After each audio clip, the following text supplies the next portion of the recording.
अस्सलाम वालेकुम स्टूडेंट्स, आज का हमारा लेक्चर नंबर 55 जो कि इम्पोर्टेंट है लॉन्ग क्वेश्चन के अतबार से 6.5 के क्वेश्चन नंबर 5, 6 एंड 7 इसमें हम डिस्कस करेंगे। तो क्वेश्चन नंबर 5 सबसे पहले आपके सामने मैं रखता हूँ। क्वेश्चन नंबर 5 स्टूडेंट है आपके पास, लेट यह Q and R be the 2 point on the same bank of canal. एक नहर है, उसके एक साइड पे दो पॉइंट, एक ही साइड पे क्यू और R. Point P is placed on the other bank of strait to the point R. ठीक है, वो कहता है ये जो पी पॉइंट है आर के बिल्कुल स्ट्रेट पे है। ठीक है, यानी कि एंगल कितना बनेगा 90 का। फिर वो कहता है फाइंड द विड्थ, ये विड्थ हमने फाइंड करनी, ये वाली साइड।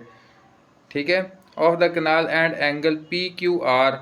अब वो कहता है पी क्यू आर यानी कि जो सेंटर में है ना, ये एंगल फाइंड करना है। ठीक है, आपके सामने मैंने ये इसकी ट्राइंगल बना दी, विड्थ फाइंड करनी है और मैंने इसका क्या फाइंड करना है, angle.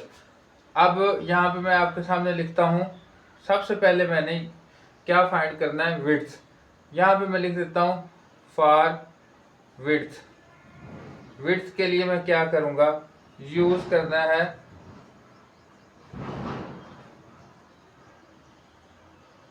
Use Pythagoras theorem, THRM मैं इसको लिख देता हूँ थ्योरम को। ठीक है, तो ये क्या हो जाएगा, 13 का scale is equal to 5 scale plus x का स्केल। आपको पता है ये हाइपोटेन्यूज होता है, इसका स्केल इक्वल होता है बेस का स्केल और परपेंडिकुलर का स्केल। अब ये 13 का स्केल कितना हो जाएगा, 13 मल्टीप्लाई बाई 13 आपने करना है। ठीक है, 13 मल्टीप्लाई 169 इज इक्वल टू, ये हो गया 25। ठीक है, और ये हो गया x के, ये 169 माइनस इधर जाके हो जाएगा, तो इसमें से माइनस करें जी 25, तो ये हो गया जी 144। 144 इज इक्वल टू x के। आप आपने लिखना है taking square root on both side. आप स्क्वायर रूट लिया तो ये कितना बन गया जी, ये बन गया जी 12। अब x जो है मेरा वो कितना बन गया 12। ये क्या है, विड्थ। इसको मैं यहाँ पे लिख सकता हूँ विड्थ इज इक्वल टू 12। अब रह गया जी मसला एंगल का। एंगल कैसे फाइंड करना है, फॉर एंगल मैं लिख देता हूँ यहाँ पे, फॉर एंगल। कौन सा एंगल फाइंड करना है, फॉर एंगल क्यू। ठीक है, एंगल क्यू जैसे फाइंड करना है वो कैसे कर।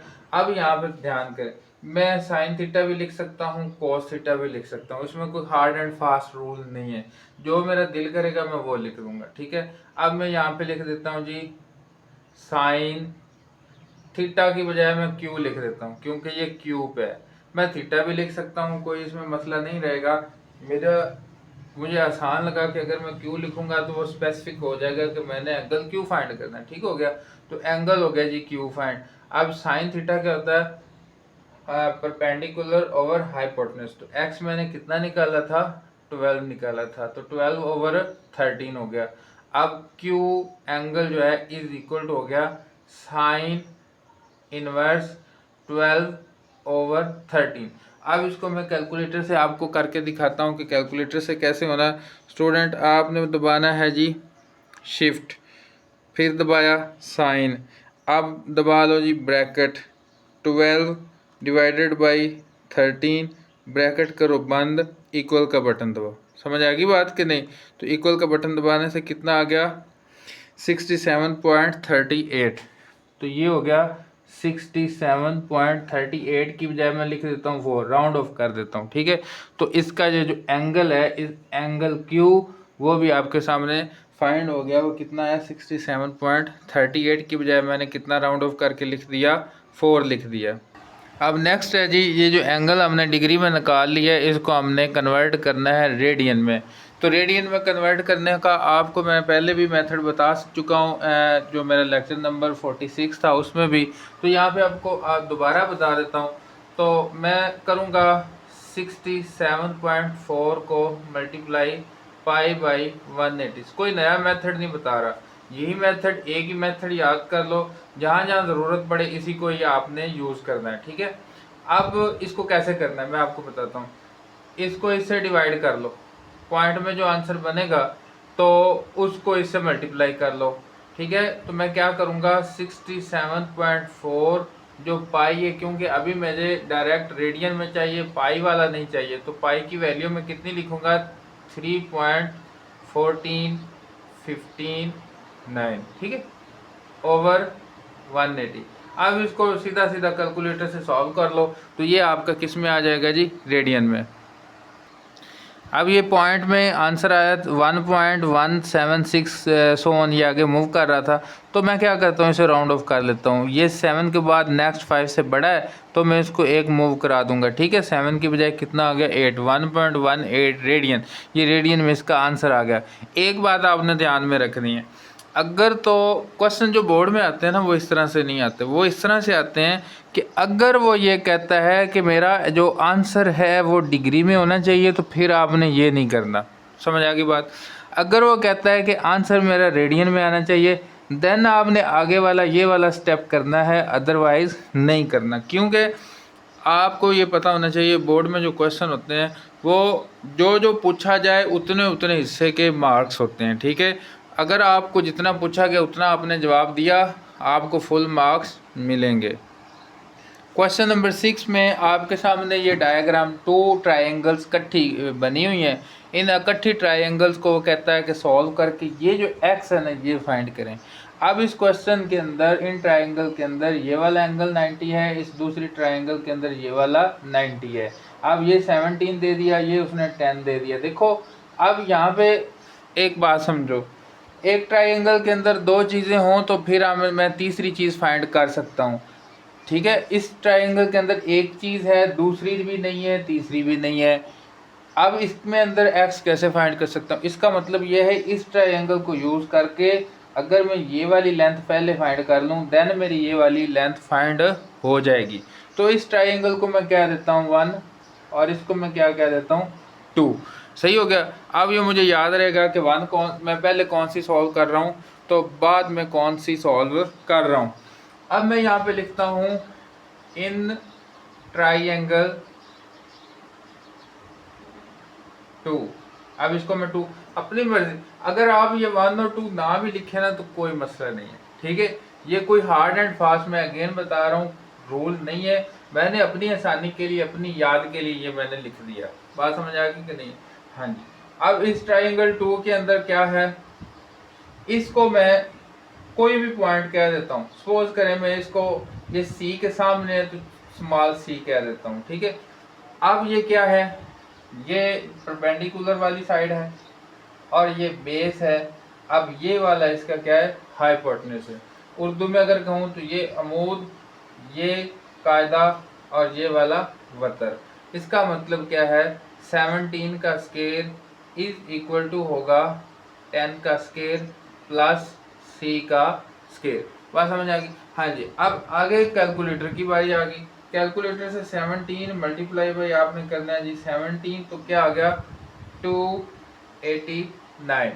10 का स्केयर कितना, हाँ ये 10 नहीं है ना, 10 का स्केयर कितना आ गया जी, ये तो 100 होता है, प्लस सी स्केयर 289 माइनस इधर आ गया 100 इज इक्वल टू सी का स्केयर।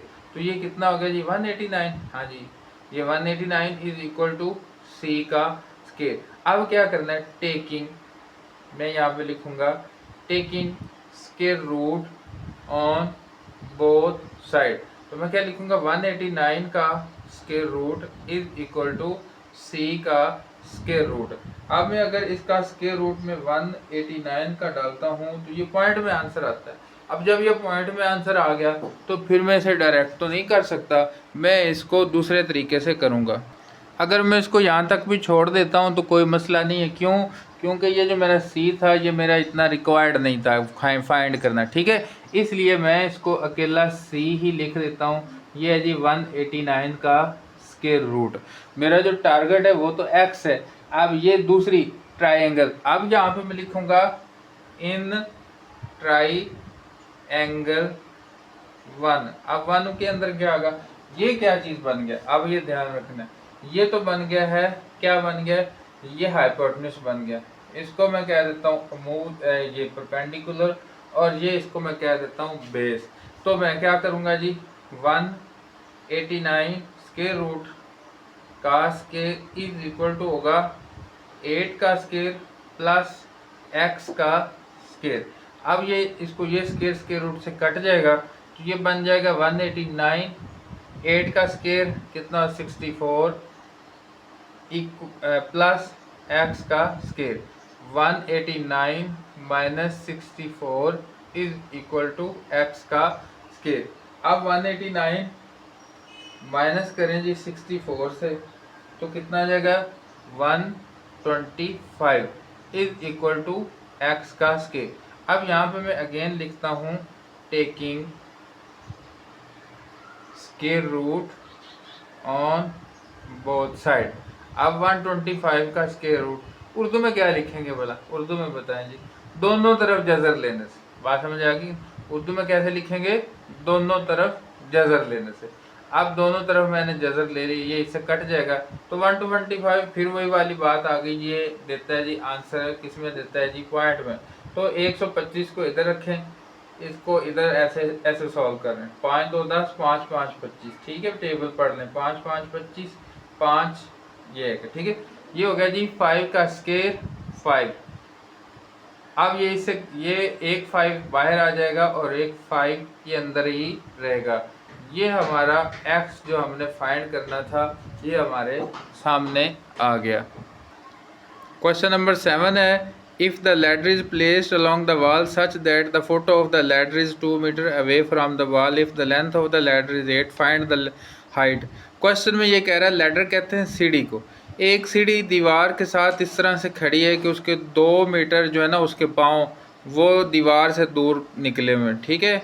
सीढ़ी की वो लेंथ बता रहा है जी 8, हाइट बतानी है दीवार की। अब ये देखें मैंने आपके सामने बनाया, ये हो गई दीवार, ठीक है। अब ये दीवार के साथ ये लगी हुई है हमारी सीढ़ी, और ये सीढ़ी 8 मीटर की थी, सही है।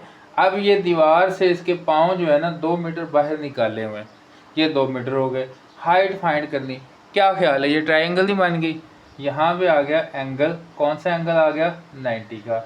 जब ये 90 का आ गया, ये क्या आ गया हाइपोटेन्यूज, ये क्या परपेंडिकुलर, और ये क्या हो गया बेस हो गया। समझ आ गई बात। अब ये हम इसको उसी तरह से सॉल्व करेंगे जिस तरह बाकी क्वेश्चन को सॉल्व करते हैं। तो मैं क्या लिखूंगा, यूजिंग PHY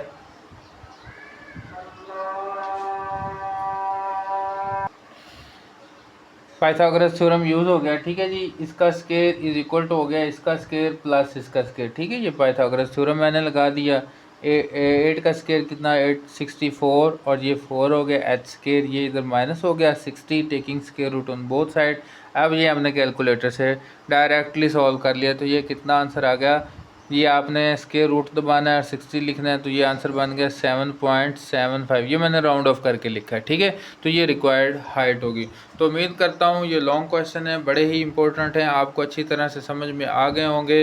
अगर आपको ये वीडियो अच्छी लगी तो दोस्तों के साथ शेयर करें, लाइक करें और चैनल को सब्सक्राइब करें। मिलते हैं नेक्स्ट वीडियो में, तब तक के लिए अल्लाह हाफिज़।